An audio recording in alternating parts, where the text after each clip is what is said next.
This crowd rises to its feet. Vaccaro slammed it home. Garland left wing, free ball. Perfect! Garland one of the lane, lobbed to Mobley. Pow! And Allen blocked the shot at the rim. Pow! With the left hand and a foul.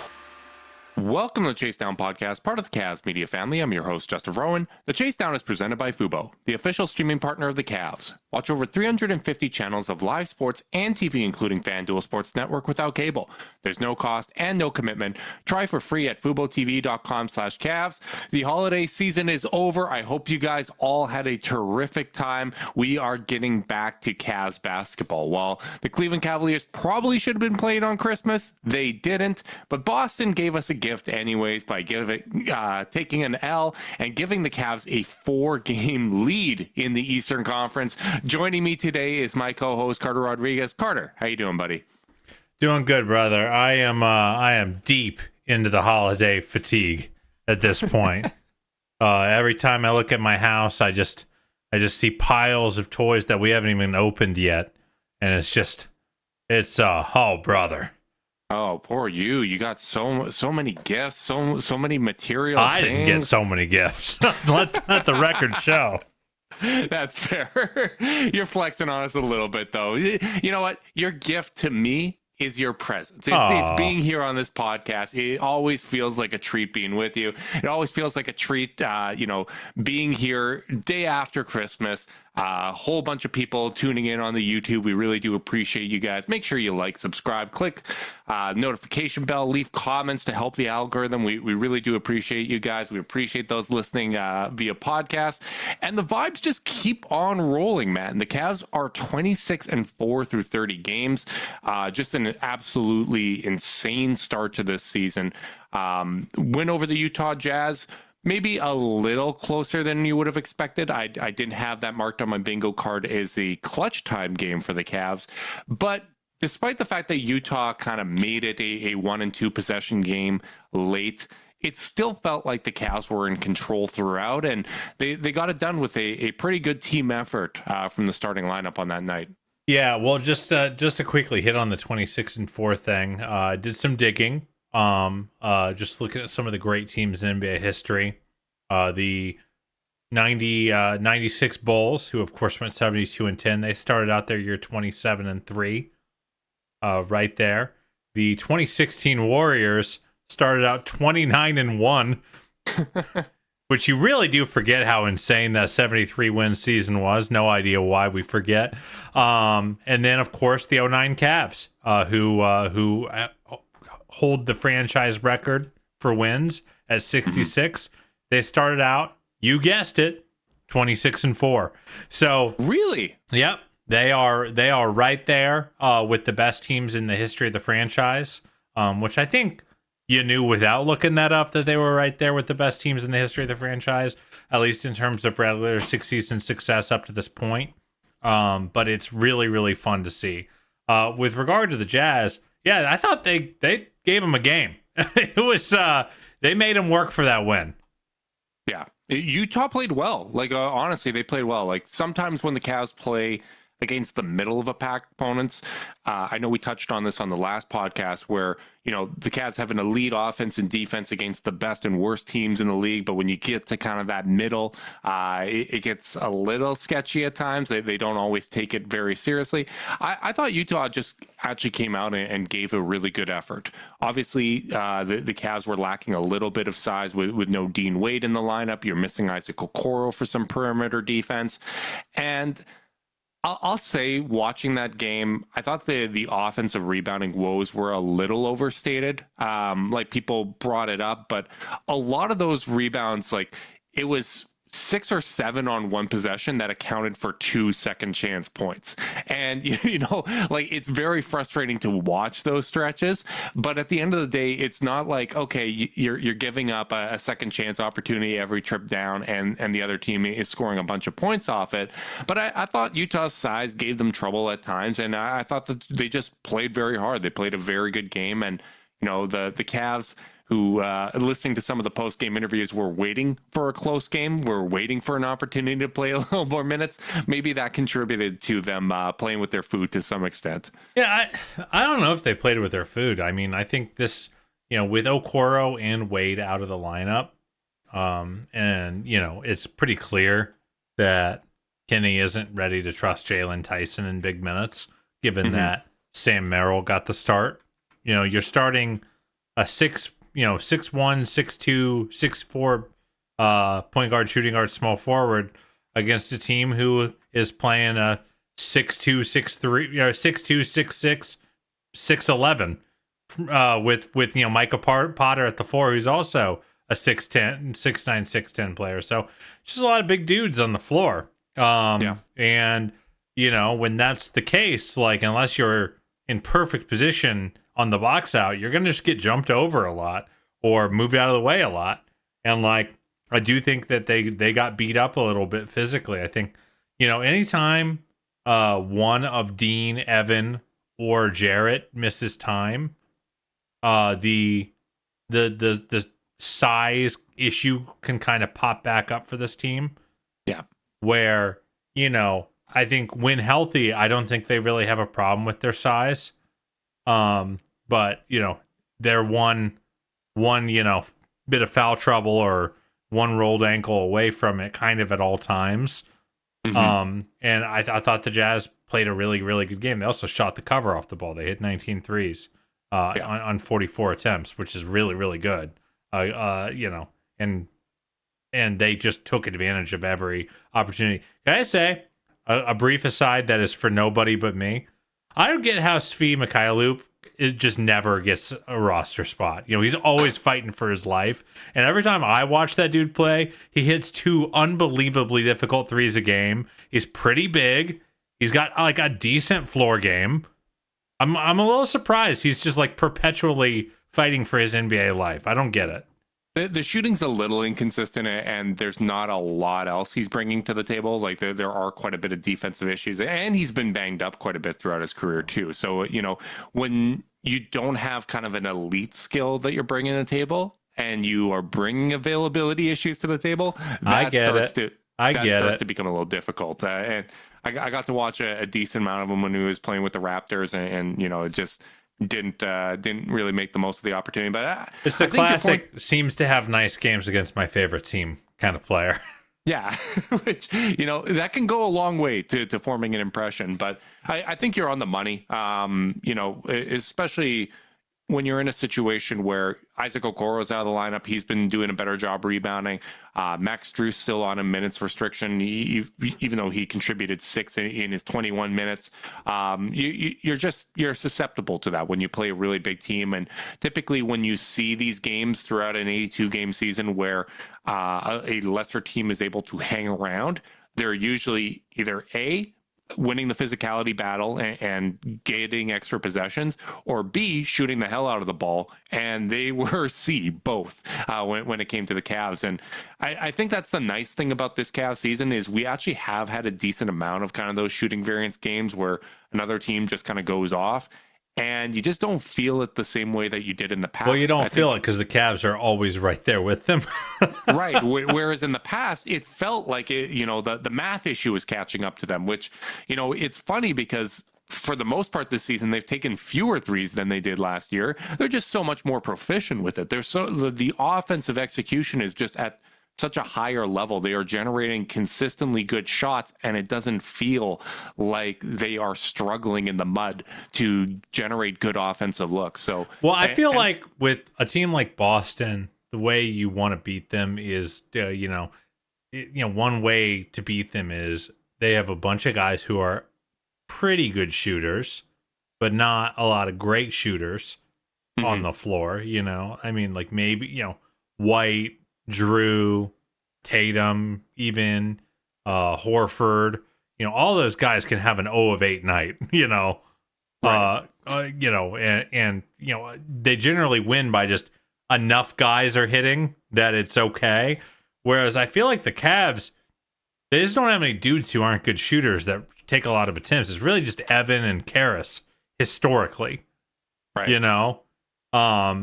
And like, yeah, those guys will go down, but like, you look at like Niang and Merrill, who to this point have been some of the worst shooters on the team by percentage, and that's gonna flip back. So it's like they just don't really route a lot of these attempts to dudes who are going to miss. So as long as the offense is like basically working, I just don't, it's easier to count on matching a high variance game from a team like Utah. It's like, well, yeah, Sam Merrill took 11 attempts. It makes sense that we're probably going to be right around them from a percentage standpoint, and in this case, out shooting them. Right. And from a Cavs floor standpoint, like, you look at Darius last year where basically everything went wrong for him, and he still shot 37% from three, right? Like that's the worst case scenario for some of these guys. Whereas, I think you're seeing with Boston this year, part of why they've dropped some of those games, to your point, is they do have guys that are capable of kind of having those colder shooting nights. Drew Holiday is shooting 10% worse from three than he did last season. And, I think the fact that he shot 43% from three last year was a big part of why they were able to weather the storm of Porzingis missing time late, and particularly in the playoffs, because they were getting such a good version of Drew Holiday. And now there's a little less room for error with that. But I do think bringing up Sam is really important when it comes to the three-point shooting. He's been in a bit of a slump. And for him to go 6 of 11, I thought was significant. Just had to play the hometown boys, baby. Get your mojo back, Sam. 4 guys scoring 20 points in the starting lineup. It was really great to see. And I thought it was interesting, too, listening to Chris Fedor's podcast after that game, where he mentioned he talked to Sam, and Sam basically said, like, we're not playing a ton of minutes. Like, none of us are playing a lot of minutes. And that kind of makes you feel like, okay, that gives me the opportunity to go out and really kind of put in the work off the court. And he said he kind of felt that he was overworking himself, that he was putting too much time in the gym, and he needed to take a break from basketball and just kind of let his natural shooting talent, take over to some extent, that he was overthinking it a little bit. So, I think this is one of those opportunities. Obviously, we don't know how it's going to play out for the remainder of the season, but these are the type of things that, you got to pay attention to, because when there are injuries, that's going to create these opportunities for guys to maybe get a few more minutes and break out of a funk, and that can help them contribute in a smaller role. I think that that's what we hope we're seeing here with Sam Merrill, in kind of rediscovering his shooting form, because when he's coming in and he's a flamethrower off the bench, that really makes things difficult to contend with when you're an opposing defense.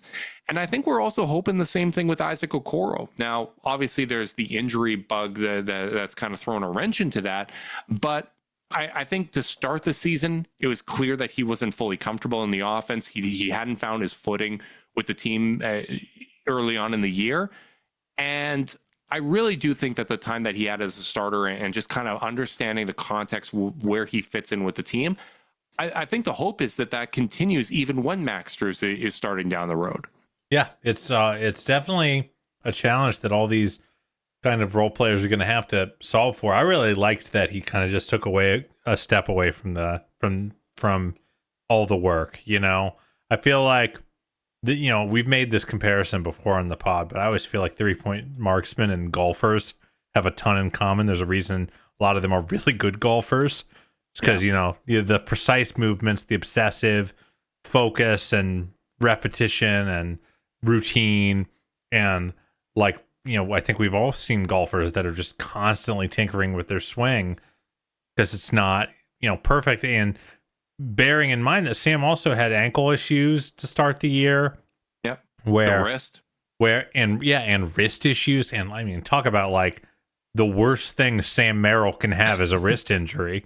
So I do think like you can't just always like brute force your way through things. You have to almost like let go and just be like, oh yeah, I'm good at shooting. I was good at this before I put up 10,000 threes yesterday. I don't need to do that. So yeah, I thought it was a really important game for Sam. He just really hasn't had a lot of games like that this year. Yeah, I totally agree. And he's had a lot of games where it's like 0 of 5 or 0 of 6 or 1 of 6 on, and if you're having a game like that and 4 of the attempts are the crazy sprinting, baseline to baseline up to the top of the arc through 6 screens threes, it's like, okay, I get that. He's had games where he's had like 5 or 6 catch and shoots, pure catch and shoots that just were not falling. So like, it's a major boon. And like, the reality is Karras is not going to just continue to shoot 50% from three. Like, Ty Jerome has already started to fall off a little bit in the last sound like a bit of a hater, weeks. but you might be right. Yeah, perhaps. And so if that's going to happen, if you want this team's offense to stay at the historical levels it's at, you got to find it from other places. And the best place to look is the place where you got it last year. And Sam, guys like George, whose 3-point percentages are down despite a really healthy, volume of good looks. Like, that's where you want to see that positive variance bounce back. Yeah. And with Sam, I think it's a real feather in his cap that he was able to make an impact even when the shot wasn't falling. Like, he was doing all of the little things. That we've talked a good amount about how his defense has improved, his playmaking, his cutting, his finishing at the rim. He's been playing a lot better, but at some point it gets to the Dylan Windler zone of, oh man, you're doing so much more than we expected, but you need to do the thing. We need you to do the thing. We need you to do the main thing. And especially with Max coming back. Who can do a lot of the same things. It's going to be really important for these role players to do their primary thing. I think, especially from a Kenny Atkinson standpoint, you need to know what you're getting every time you call on one of those guys from the bench, and that's going to be the tightrope walk for the rest of the season, right? Getting these guys enough minutes that they are still in a groove, that they are still able to contribute at a high level when called upon, but also kind of understanding, okay, if someone doesn't have it, what's my alternatives? What's kind of plan B and C here? And, that's going to be something to monitor the rest of the way, because that, it's very easy to say, oh, be ready for that main thing that you have to bring to the table. But basketball is such a rhythm game. It really, really is. And I think the fact that they've been able to do it as successfully as they have, that all of these role guys that, even someone like Karis LeVert that's used to playing 28, 29 minutes a game, the fact that he's been so good in 20 is really impressive. Like that it shouldn't be something taken for granted. And I think it goes to show both the amount of work that they put in, how fruitful the practices have been, and how much everyone kind of understands what's being asked of them. And also just from a coaching standpoint of really making it clear, okay, this is what we need you to do when you're on the court. I was listening to our buddy George Niang with Carmen and Lima, and he was basically saying one of the biggest things with Kenny Atkinson that he appreciates is he makes it really simple and really clear. Here's the 3 main things I expect from you when you're out there on the court. And if you're doing that, you are going to be rewarded. You are going to consistently get minutes. And we know from Kenny's media availabilities, he is such a process over results guy. And I think when you have instilled in each one of the players what is expected from them, and, kind of have an understanding of, yeah, you've missed shots, but I like the shots you're taking. I like the way you are playing the game. I think that helps you weather the storms and the ebbs and flows of things like shooting variance throughout a season. I can't wait for the first coach to say he's a results over process guy. I want someone to zag on us, baby. Whatever road gets us up the mountain. I think some have admitted that with their actions, but they haven't explicitly stated that. But I think that there is more than one coach that is a results over process guy. That's absolutely fair. Sorry, I had to be obnoxious. Because it's so obvious if you really think about it that you should definitely be process over results. You really should. It's hard to do it in practice, man. It is. Sometimes people miss the obvious things that they should be doing, like using Zoom and Zoom AI Companion, because only you can do your best work, Carter, but Zoom AI Companion can help you do the rest, like automatically taking notes, answering meeting questions, and helping you respond to your coworker. Available at no additional cost with eligible paid plans. Work happy with Zoom AI Companion. I feel like that was the Wade LeBron alley-oop photo of segues. That is pretty good. I was really geeked about it. Everyone likes it when you pat yourself on the back. Did it matter to you at all that they closed again with Niang? Not necessarily. Utah is playing kind of small ball, and I thought George had played really well. Felt like George earned his way onto the floor to end that game for sure. He really did, and I think it's again a credit to the culture and environment that when you earn that opportunity, you're going to be given that, and I think. One of the best things you can say about Jared Allen is he is someone that will sacrifice for the rest of the team. I think his willingness to sacrifice is a big part of how we're able to make 4 all-star caliber talents work. But George, I thought he played really well. I thought he's been, he's having a bounce back season. I think he is playing as well defensively as you could expect in terms of his positioning and his communication out there. And, that cut to the basket at the end of the game was so much damn fun. Like, one, holy crap, Darius. Like, that really, the amount of times that he embarrassed Walker Kessler out there. Who I thought was great for Utah, by the way. Yeah, not his fault. Not his fault at all. He was put on an island against one of the more shifty playmakers in the league. But Darius really was dancing with him. And that pass to George cutting baseline was just about as gorgeous as it gets. Gorgeous to Georges. And George finished with the reverse. But I must tisk at our former backcourt partner. Colin fell asleep so hard. Woo, baby. It did occur. That is ball watching at the worst time. That was some of the stuff that, even as, fans of Colin as the two of us are and were when he was a Cavalier, was like, that's the kind of stuff that you would just see.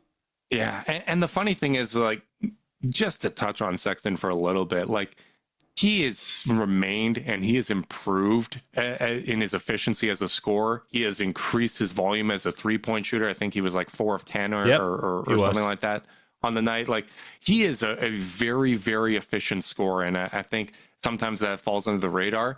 But man, the defense has slipped backwards. Like, it really felt like he was making a good amount of progress, particularly that last year where, the first 10 games, he had a couple there where he wasn't playing great defensively and got benched for Rubio late in the game and then really kind of committed to that end defensively.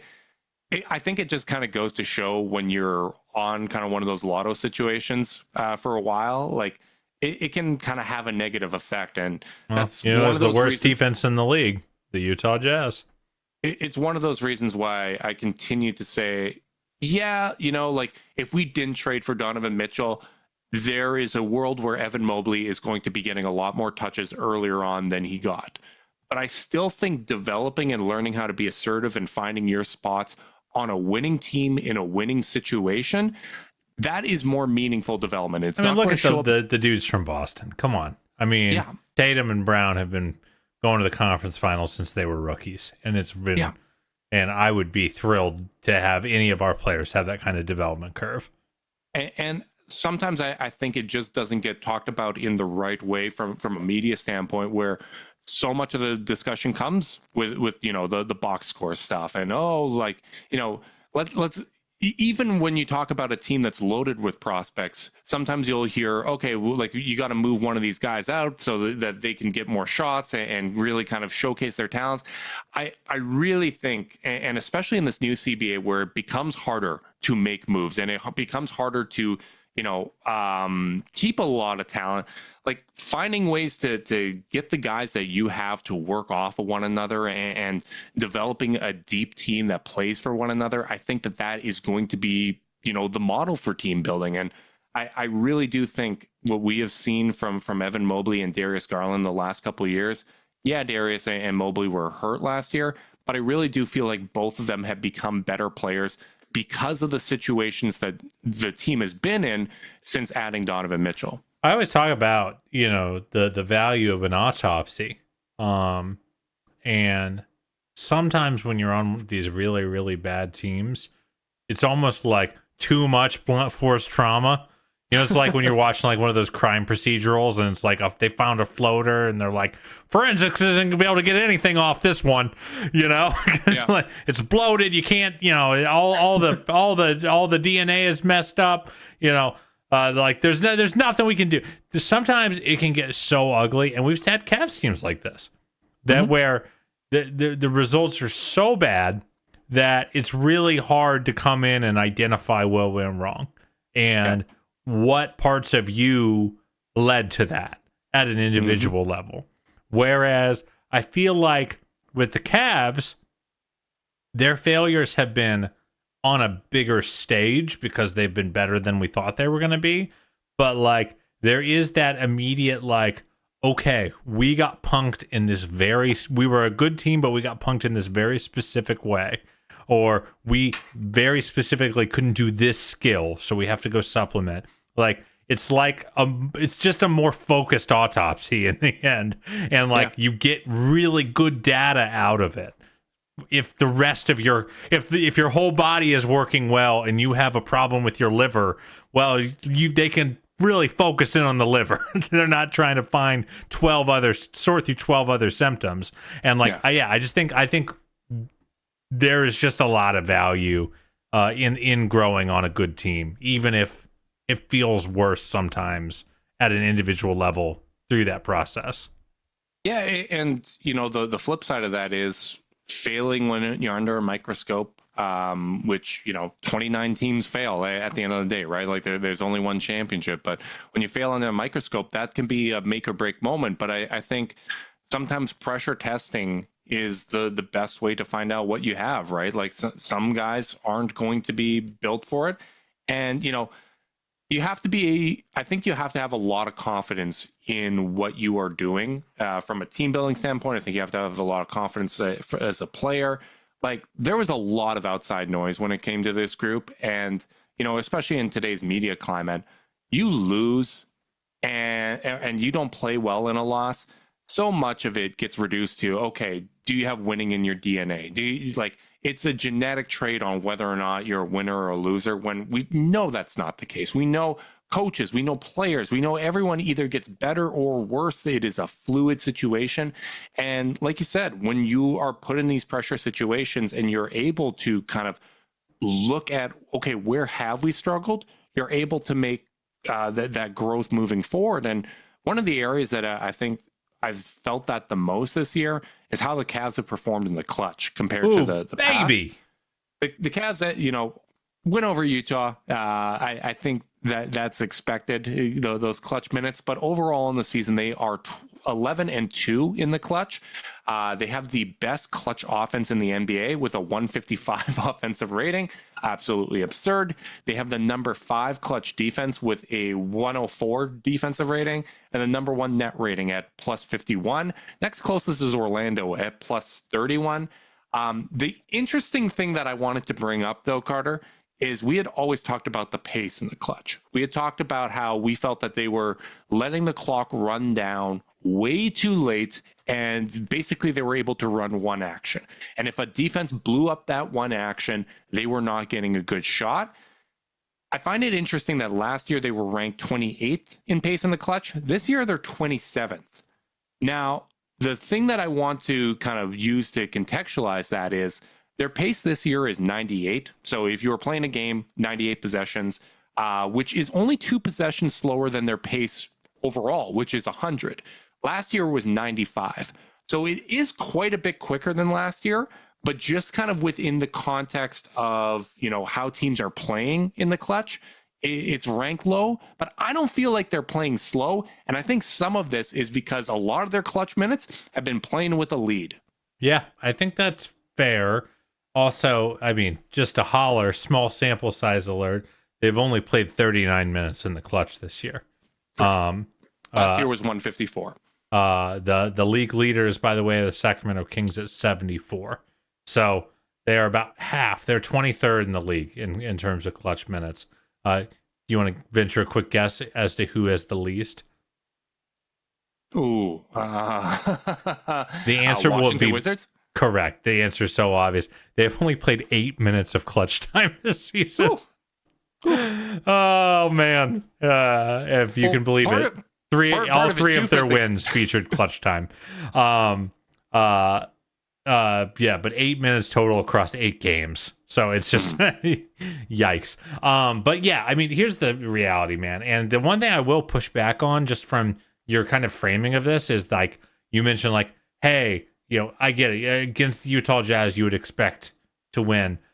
I don't think that's necessarily true, because if you're a team that's not good in the clutch, generally you're a team that's abandoning your principles and just trying to will your way to wins. And talent flattens out really fast in that environment, Like everything kind of gets more even and left up to chance if it's just 2 teams playing functionally like, beliefless basketball at the same time. And that's why I think it's been frustrating in the past as this team has gone into the clutch, where I felt like they've kind of abandoned some of those principles and just kind of were just trying to play basically hero ball or some version, some equivalent of it. And so I actually think even the fact that you go out and you stomp Utah down the stretch of this game, and what is a 3-point game with like a minute and a half left becomes an 11-point win. Like, that's not nothing, even though it's against a team that's not very good, because that's kind of the difference between great teams and good teams. Like, how many times, you know, when we were watching those 16 Warriors, when they just could not lose, did teams have them on the ropes with 3 minutes left, and then the haymaker came, and then they were up 14, and you were like, well, I guess they're just inevitable. You know, that was the word we used a lot when we were doing our 2016 rewatch series, was that the Warriors felt inevitable. And it was because of crap like that, where they always would get the timely run, the timely buckets to take a close game and a competitive game and make it not that way anymore. And that's exactly what the Cavs have done all year. Yeah. And, you know, I think that's a really valid correction. And, you know, it's hard to critique anything with pace because the offensive efficiency has been so high, right? Like, it really does feel like they are getting consistently good shots. And I think part of that is, you know, they have more guys that they feel comfortable going to. You didn't feel comfortable going to Darius Garland last year in those situations. He was not himself physically. And when you look at how he's been playing in the clutch this season, he's been phenomenal. Like, he's been out of his mind good when it comes to those clutch minutes. You know, you look at his clutch stats, he is 15 of 21 from the field and 3 of 6 from 3 in the clutch, 7 assists, 1 turnover. Donnie is 11 of 24 from the field, 6 of 10 from 3, 3 assists, 0 turnovers. Like, they've been so efficient and they've been comfortable going to Evan Mobley in those situations as well. He's had so many big buckets and so many big passes that either lead to an assist or lead to the pass that leads to the dagger. And, you know, you talk about the 39 minutes in those 13 games. Well, that means they're only averaging about 3 minutes of clutch in those final 5 minutes, because a lot of the time they're burying teams. They are putting them away. They are extending it to that 11-point lead. And I just feel like the process in those minutes is sound, even if they are slowing it down just a little bit because they have the lead. They're not slowing it so much that they are playing defensive turtle basketball. They are still playing with a good tempo. They are still generating good shots in those situations. And I think as much as some of that is schematic and the belief that they have in this system, I think some of it is just, you know, the muscle memory and the scars of the past and the learned experience with one another.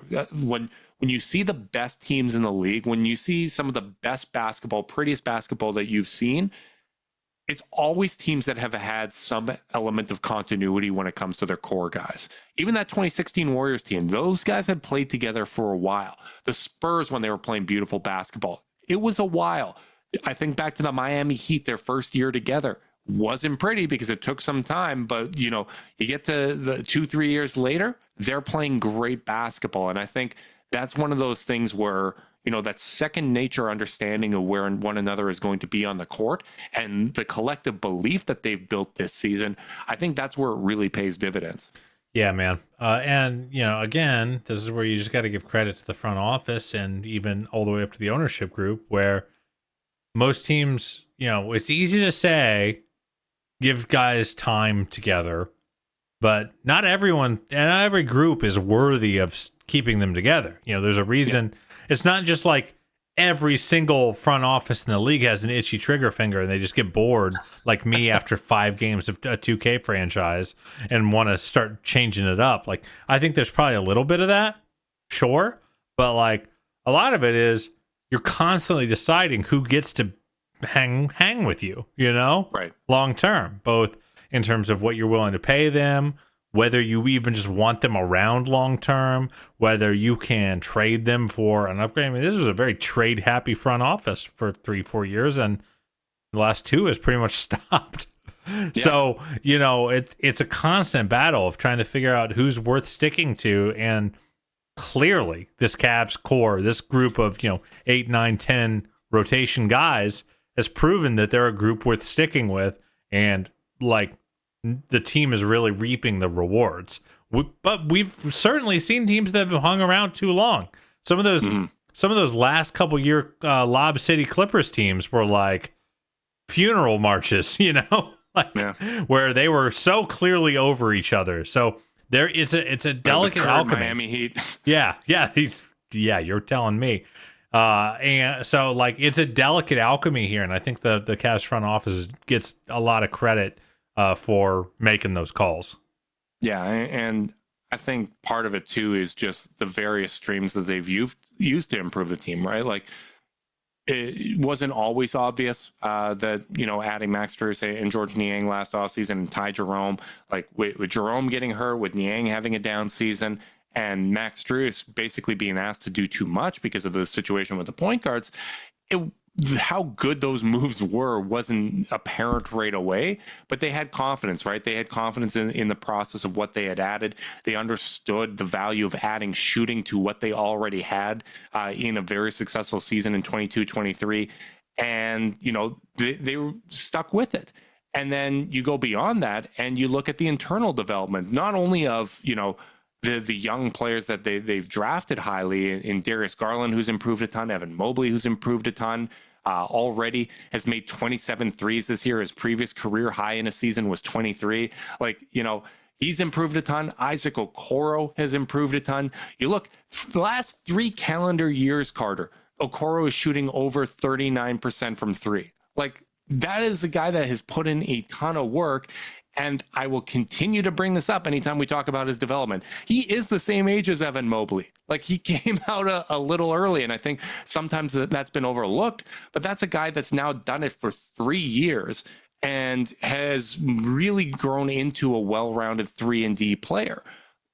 But beyond what they've done with the highly drafted guys, you have Sam Merrill, who, was kind of overlooked because of some injuries and, physical limitations, gave him an opportunity with the charge, turned him into a real player. Dean Wade, undrafted player that they turned into a real player. Lamar Stevens, even though he's not with the team anymore, that was a good find to have, honestly. And Craig Porter Jr. is an undrafted player who now, because the team is deeper and Ty Jerome is healthy, they have an opportunity to, hey, let's get him some minutes with the charge. Let's continue developing the jump shot. Let's round out his game. Let's take the approach that we expected last season rather than, seeing if he can sink or swim filling in for 3-4 injured point guards, right? So I think the fact that they are not just relying on free agency or the trade market, but really exploring every opportunity in every single avenue is what helps give them some room for error, and it helps them develop the depth that they have. Yeah, man. Can we talk a little bit about Evan? And just, I feel like the leap he's taking has, I feel like he got a ton of press at the beginning of the year. Then it's kind of died down a little bit. And I think in some ways earned, we had segments on here where we talked about how he had kind of receded a little bit in the offense, wasn't doing as much initiating. It feels like everything's flipped back up, and not only are the counting stats up now, all the efficiency stuff is back. He's shooting more threes than he's ever shot. They're going in higher than he's doubled his 3-point attempts per 36 so far this year. He's up to he was at 1.4 the last 3 years. He's up to 2.8 per 36. The 2-point field goal percentage was down for the first month of the season. It was one of the only things that was yeah, he's getting more points, getting the bucket more, but keep an eye because the efficiency's gone down. He's back to 60.5%. He's matching last year, scoring from 2. So he's not only taking these more difficult and higher volume of shots, two more field goal attempts per 36, but he's also getting back to converting at a really elite level. Obviously, the box score stuff has popped as of late. Even the little things that he is almost back to his rookie year foul rate. Justin, he was at 2.3 per 36 his rookie year. Was up to 3.1 last year, and it felt like he was in foul trouble a lot last year. back down to 2.5.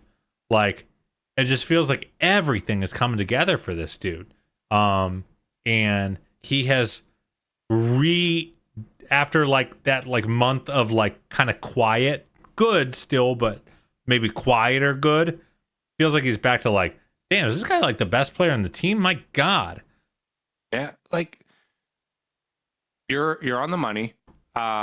You look at what he did against Utah, and 22 points, 10 rebounds, 4 assists, 3 blocks, 1 steal. Like, that is a dominant stat line. And I really feel like since we had that conversation where we're like, hey, like the touches are actually going up, but he's not doing as much with it. I think that correlated, like right after that, we had heard something from Kenny Atkinson about, okay, we're like really pushing Mobley to be more assertive with the touches he gets. But I feel like he is consistently being assertive. He is consistently kind of imposing his will. And, you know, the lefty dunks and like the ambitious attempts he takes and the turnaround jumpers and facing guys up and really like going for the throat.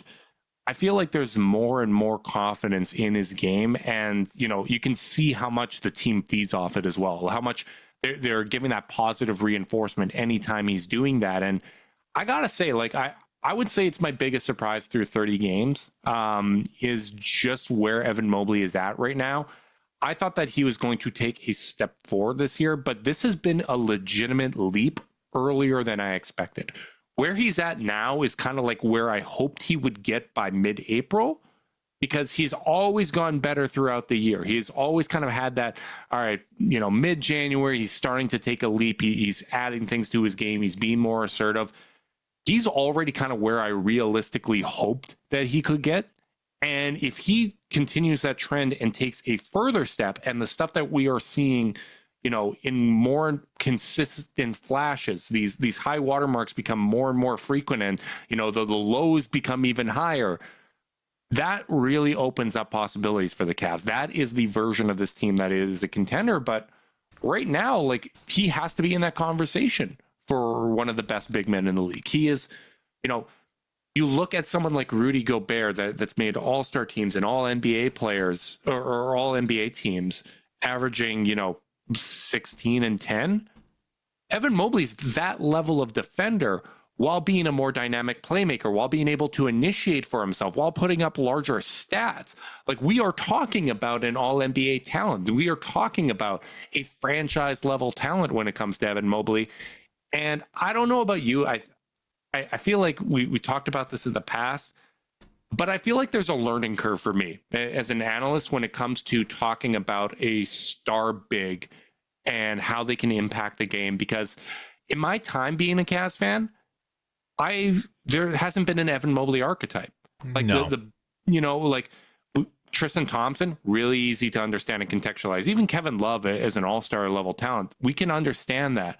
But the driving force was always, you know, a LeBron James level talent, you know, Kyrie Irving. Oh, you can understand exactly what that is. We you know, fall in love with that below the rim game and the way to manipulate a defense. And, you know, Darius Garland kind of follows on that same path.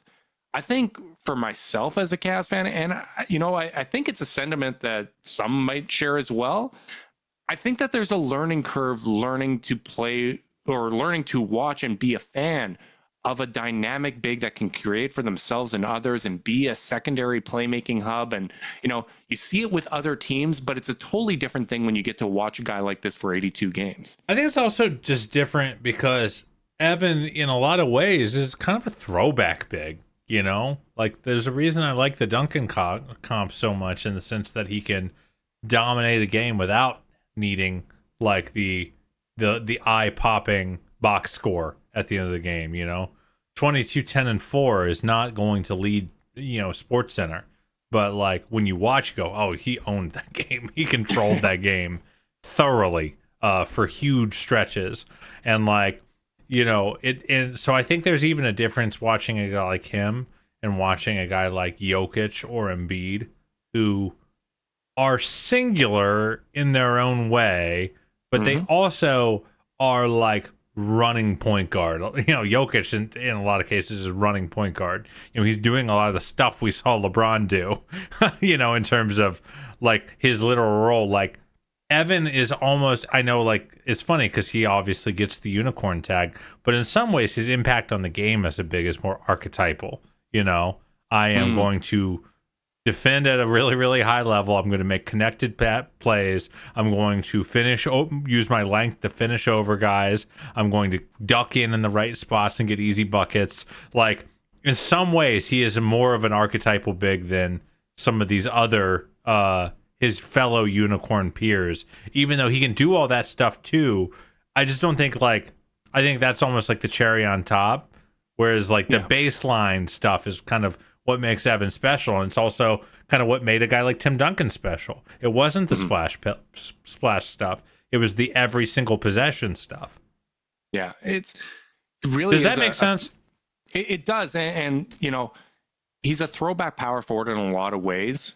And it's almost like the evolutionary version of David West, what he did with those, Pelicans teams, right? Where he does provide that playmaking, except instead of being, 6'9" and a little stockier, it is this freak athlete at 7 feet tall that's playing off of, a dynamic point guard in Darius Garland or Chris Paul when you think back to those Hornets teams. And you have that Tyson Chandler, Jared Allen rim protector playing kind of that traditional big man role. I think that's what I like about it so much. And, when you look at how Kenny Atkinson has utilized him and how his evolution has opened up and made everything make more sense for the Cavs offensively, I think that's why I'm enjoying it so much, because it is a throwback to, a type of basketball that I really enjoy.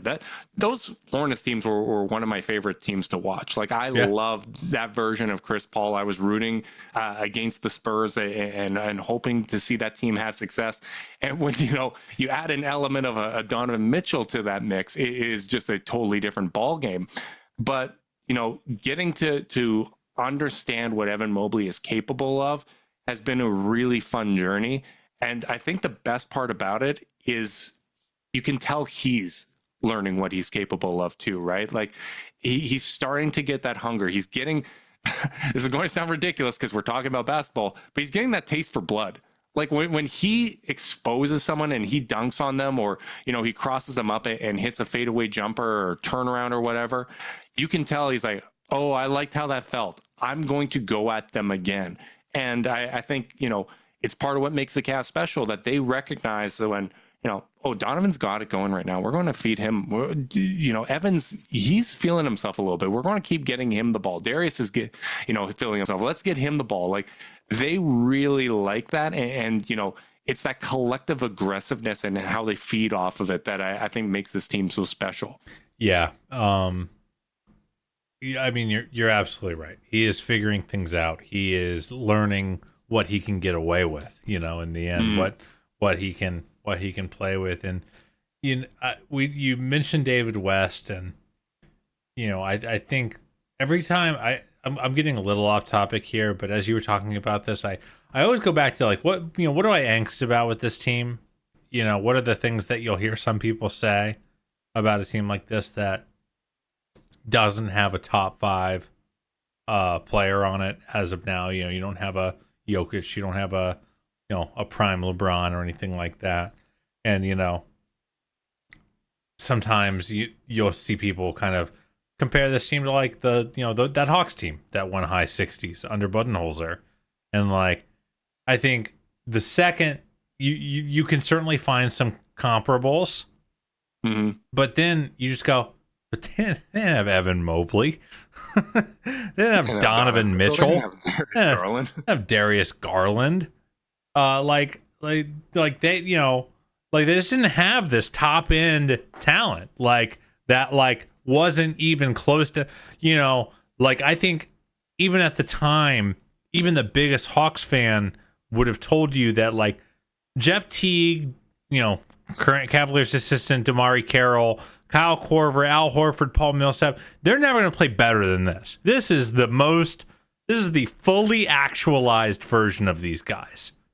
And that team, a lot of people in the basketball community loved that Hawks team. You know, Oh, yeah. and in fairness, the majority of ESPN analysts picked them over the Cavs. yeah, in and we 2015. probably would have loved him too if we weren't busy kicking their teeth in every year. But you know, like a lot of people love them, but I just don't think anyone ever. I think even if you thought they were going to win, they were a championship worthy team. It was because what they were right that second was good enough. You know, whereas I just feel like this Cavs team just has so much more room to grow by comparison. Yeah. They really do, and that's why I get excited anytime that there is a test, you know, on the schedule. And you know, I'm a little disappointed looking at tomorrow's matchup against Denver. Aaron Gordon's been ruled out with a calf injury. You know, he played in the first game against the Cavs, and he is a tough matchup for us. He played really well in that game, but I love seeing how Evan and Jared played against him. I love, as you mentioned before we previewed the first game against Denver. It's such a fun test. They really test your basketball IQ. Jokic is going to be that guy that's going to either bend or break your defense. So I'm really excited to see that against Jokic.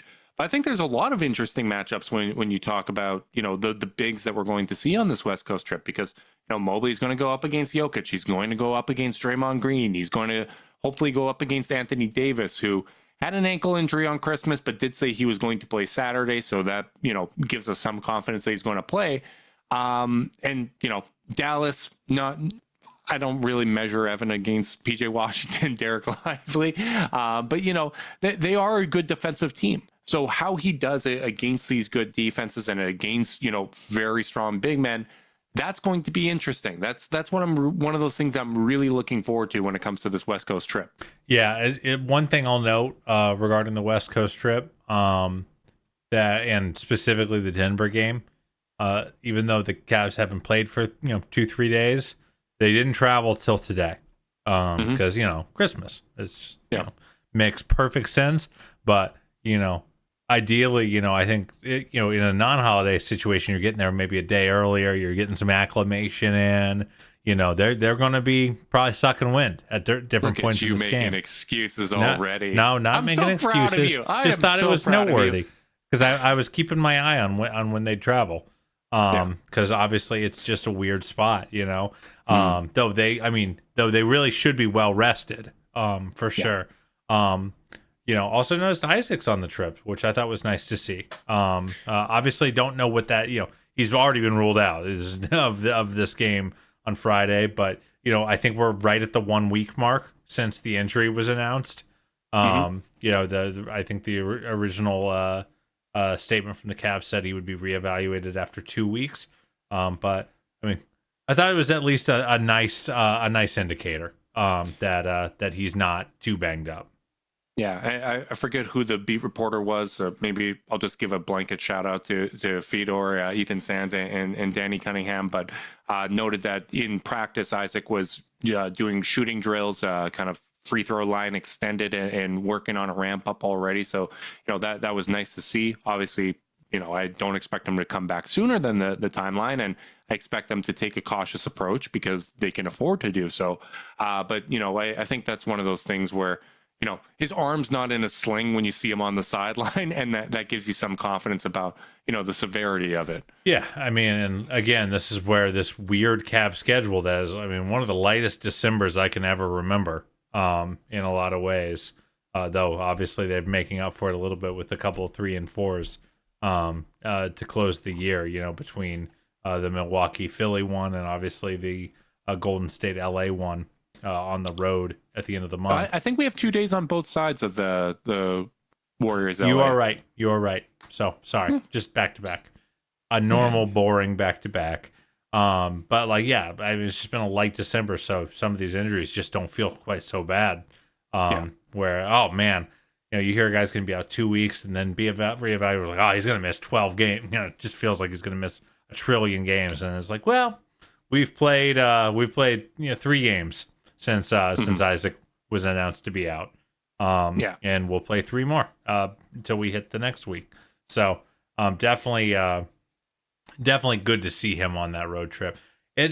Dude, a lot of the stuff is just lined up for the Cavs. I mean, you have Gordon out tomorrow. You've got Luka out for the Dallas game almost certainly. Anthony Davis sprained an ankle on Christmas and did not return to that game against the Warriors yesterday for that Lakers game. Like, the door is open, as much as we cried and complained and moaned about injury luck last year. I think you have to kind of, tip your cap to the basketball gods and say thank you. Regression to the mean, baby. It's when, no when longer, you get it back the other way, baby. It's no longer every single star player returning against the Cavs. But I do got to say, like, Luka being out really bums me out. Yeah, I was excited for that one. One, I'm just not enamored with Dallas like everybody else. Maybe, that goes back to what you were saying about the Hawks. Not that they are on the level of that Hawks team, but we have played really well against them. I think, we swept them last year, including a game without Garland, Mitchell, and Mobley. And I think we've played them really well. That was the max half quarter, wasn't it? Yeah, it's, I think Donovan played for that one, but the one we beat them in Dallas was without those guys. But we've played well against them the last few years, and they're a top 10 offense and defense. I was kind of excited to see that. I want to be tested. I want to see how they do against these teams. And when you're on a West Coast trip, sometimes the schedule itself is part of the test. If they go 3-1 on this trip, I'll feel really good about it. It weirdly does crank the pressure up to win, though. You're shooting for you're on pace to challenge the franchise record. You're on pace for a high 60s season, so you don't lose games to the Mavs when Luka isn't playing. Yeah. Stuff like that does it takes the pressure off, but then kind of puts it right back on because what would be an acceptable loss becomes kind of an embarrassing one. Yeah, and it's still a game that they are capable of losing, right?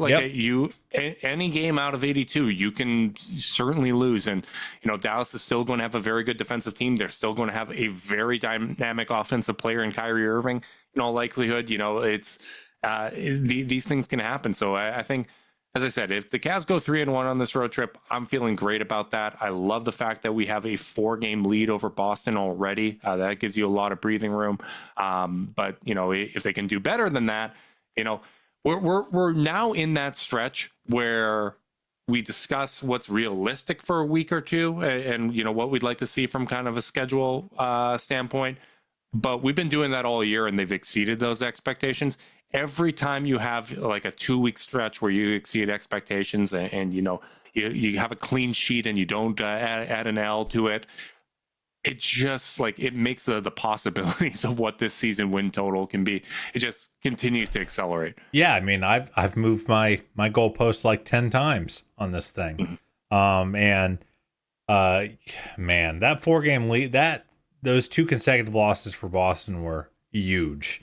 Getting up to a four-game lead. There's a perfect example of how you can lose any of 82. Yeah. Losing to Orlando without Franz, without Suggs, without Paolo, without Mo, even. Yeah, without Mo Wagner, that team is decimated. But that's the type of thing that can happen, man. It's especially we've seen it. The Warriors, when they rested everybody and Ty Jerome went nuts from 3, you take your foot off the gas one night and you keep that door cracked open, you are susceptible to shooting variance. You are susceptible to a try-hard team looking to make a statement. And when you have the best record in the NBA, everybody's going to give their best shot. Everyone, if they are having a bad 2 weeks, they are going to look to turn their season around versus you. If you're going against Denver, who is 5-2 in their last 7, they want to legitimize the fact that they're playing better basketball, especially coming off a loss to the Suns. They want to say, all right, we lost to Phoenix, but we beat Cleveland. We beat the team with the best record in the league. You are going to be getting your best punch, their best punch every single night. So you become, susceptible to your own success in some ways. Yeah, I think it's absolutely fair. I think it's part of the fun of this. Is that it's fun as hell. That you kind of want to just keep avalanching down the hill. As I've mentioned, I think the 1 seed really matters. For the Cavs. Matters more for the Cavs than it matters for the Boston Celtics. Mm-hmm. And if it matters more for you, then pouncing on these opportunities where Boston's going through a rough run of play and taking this stuff really seriously. Even through the holidays, which is really hard to focus on during. like that is meaningful. Now they're at the point where if they do somehow take that season series with Boston, and that really, if they can get that tiebreaker with Boston up 4, like I know there's a lot of season left, but like a 4-game, you have to think about it. A 4-game gap is important even now. Yeah. And I think they should be. I think that should be the number one thing on their bulletin board right now is 1 seed. They should always know where Boston is, what Boston's doing. And I think I'm obsessed with Boston, so I sure hope they are. Yeah, I'm sure they are. The other thing is it changes the calculus for Boston too, right? Like we're sitting here and we're like, yeah, you can take your time, bring guys back a week later than maybe that they're able to, just to make sure there's no setbacks. It changes the calculus from Boston's standpoint, whether or not you're going to rest guys, whether or not you can afford to take a day off. Like it might force you to be a little more aggressive because you're trying to go for the 1 seed. And I agree with you. I think home court throughout the playoffs really matters. I think if you get into a series against Boston, you're going to need to win one in Boston no matter what. You're going to have to win one on the road because they are going to win one in Cleveland. But I don't want to win 2. Exactly. But when you are the road team in that series, you might have to win 2, right? Because they're going to win one in Cleveland on the road. So I just think, you give yourself a better chance to win in May if you're able to get that 1 seed. And my God, is it fun talking about winning in May. I am so damn excited for this team. And, they're always going to face a little bit of an uphill climb because the media loves the Western Conference. And, I would argue that, and I know you feel the same way, like it's not exactly the cream of the crop. It's a lot of depth in the middle. But, until Chet Holmgren comes back and is fully healthy and shows that he can play kind of at an all-star level, I just feel Brother, we're still behind the Knicks on title odds right now. I mean, I certainly wouldn't do that, but that's disgusting. I think we're like 7th or 8th in the league right now. I'm not a gambler, but it's that's something to consider. But the more times you can beat the Western teams, the more of a chance you're going to get some national media attention. This team deserves national media attention. They're going to need that in order to get the number of All-Stars that they deserve to have. So trips like this, really damn important because these are going to be games that those folks are actually watching. We will certainly be watching. We will not be going post game because those games are late. We will be back on Sunday. We'll be recapping the Nuggets game and looking ahead to the rest of the week. Big thanks to everyone that tuned in live on YouTube. Make sure you guys are liking, subscribe, click that notification bell so you know when we're going live. If you're listening via podcast and you want to support us, leave us a rating, leave a review, subscribe, unsubscribe, resubscribe, and help cook those books. If you want to be part of Chase Down's exclusive Discord chat, send a screenshot of their review to chasedownpod@gmail.com. However you choose to support us, we really do appreciate it. Make sure you guys are staying safe out there. Until next time, go Cavs.